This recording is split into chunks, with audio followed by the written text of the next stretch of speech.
Diz assim a palavra do Senhor: Eliseu ajuda uma viúva pobre. Certa mulher que era viúva de um dos membros de um grupo de profetas foi falar com Eliseu e disse: o meu marido morreu, como o Senhor sabe, ele era um homem que temia a Deus, o Senhor. Mas agora um homem a quem ele devia dinheiro veio para levar os meus 2 filhos, a fim de serem escravos, como o pagamento da dívida. Eliseu perguntou: o que eu posso fazer por você? Diga, o que é que você tem em casa? Não tenho nada, a não ser um jarro pequeno de azeite, respondeu a mulher. Disse-lhe Eliseu: vai pedir aos teus vizinhos que me emprestem muitas vasilhas vazias, e depois você e os seus filhos entrem em casa, fecha a porta e comece a derramar azeite nas vasilhas, e vão pondo ao lado que forem ficando cheios. Então a mulher foi para a casa com os filhos e fechou a porta, pegou um pequeno jarro de azeite e começou a derramar o azeite nas vasilhas conforme os seus filhos iam lhe trazendo. Amém? Amém. Glória a Jesus, louvado seja o nome do Senhor. Nosso Deus é maravilhoso, amém? Nosso Deus é fiel, nosso Deus é santo e é verdadeiro, amém? Então aqui a palavra do Senhor, a qual nós lemos nesta noite, nos faz pensando a saber acerca de Eliseu, amém? Quem é Eliseu? Eliseu foi o sucessor de Elias, amém? Eliseu foi aquele a qual o Senhor separou, escolheu e colocou ele no lugar de Elias. A Bíblia diz que Eliseu, ele vai pedir a Deus, louvado seja Deus, por intermédio de Elias, vai pedir porção dobrada do Espírito de Deus que está sobre a vida de Elias. A Bíblia diz que esse pedido pareceu bem aos olhos de Elias, mas Elias vai dizer: olha, tu só vai receber a porção dobrada se tu ver quando eu for donado. Louvado seja Deus, é uma carruagem, um redemoinho. A Bíblia diz que louvado seja Deus, Eliseu ficou atento ali ao lado de Elias, e quando o Senhor arrebatou Elias para si, Eliseu viu, e a Bíblia diz que a capa, louvado seja Deus, que estava sobre Elias, louvado seja Deus, foi lançado sobre Eliseu. Agora Eliseu tem a porção dobrada do Espírito de Deus que havia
E depois que pegasse as vasilhas, entra no teu quarto, fecha a porta e começa a derramar o azeite sobre as vasilhas. Louvado seja o nome do Senhor.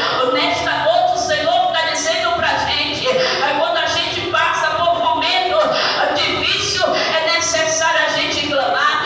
Quando a gente passa por um momento difícil, é necessário a gente se derramar, confessar ao Senhor aonde é que está doendo. Ele sabe muito bem aonde é que a gente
vida.